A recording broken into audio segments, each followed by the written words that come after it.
Et là, donc, peu à peu, j'ai compris les deux gros enjeux chez les agriculteurs. C'est pour moi l'accès à la terre qui est de plus en plus compliqué parce que il y a une sorte d'augmentation de la valeur des terres et qui fait que ça rend la terre de moins en moins accessible.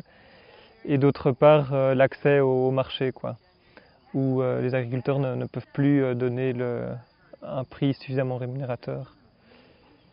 Et donc voilà, j'avance peu à peu dans la vie là-dessus, avec ces deux idées-là. Et donc je me suis impliqué à Terre en Vue, qui est une structure qui invite les citoyens à se réapproprier la terre et notamment investir dans l'achat de terre. Et donc dans l'idée que la terre agricole est un commun et que l'agriculteur utilise la terre, mais de façon enfin, où la propriété est commune, quoi. Donc il y a une question de commun déjà. L'autre enjeu que je trouvais important, c'était l'aspect commercial ou l'accès au marché.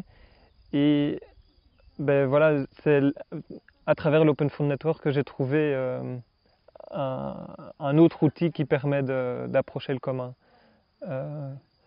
Et donc voilà, les deux enjeux, c'est l'aspect accès à la terre, et donc là je l'ai avec les terres en vue, et l'aspect accès au commercial, sans doute avec Open Food Network. Et donc ce que j'aime bien avec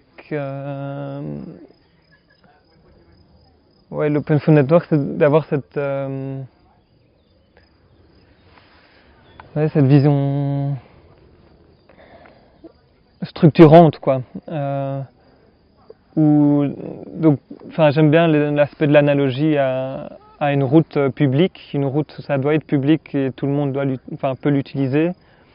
Et donc il y a un investissement commun pour avoir cette route. Si on fait chacun sa route, ça va pas être possible, on n'aura pas suffisamment de place. Et je crois que l'outil numérique Open Food Network pourrait avoir cette idée de créer cette route commune où chaque acteur plus privé ou plus local peut se l'approprier d'une façon ou d'une autre en respectant la place des autres, quoi, en la partageant. On présente les choses, on présente beaucoup les choses de façon duelle en disant tiens, il y a l'agriculture industrielle et puis il y a l'agriculture paysanne agroécologique. Je crois que l'avenir, ça va être les deux et une combinaison de ces deux modèles. J'ai l'impression que la vie est faite de compromis. Certes, il y a un monde qui va à fond dans l'industriel et c'est clair que notre nourriture, la principale partie de notre nourriture vient de ce monde industriel. C'est révoltant. Mais en même temps, je suis dans un réseau où il y a plein de personnes qui créent de nouvelles idées. Et donc je me dis que je vais passer le temps de ma vie à faire fructifier, à faire mûrir ces nouvelles idées.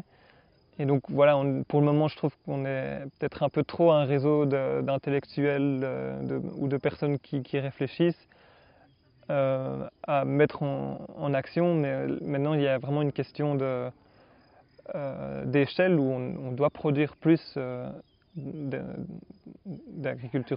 produits d'agriculture paysanne. Et un outil comme Open Food Network, ça permet de changer d'échelle, quoi.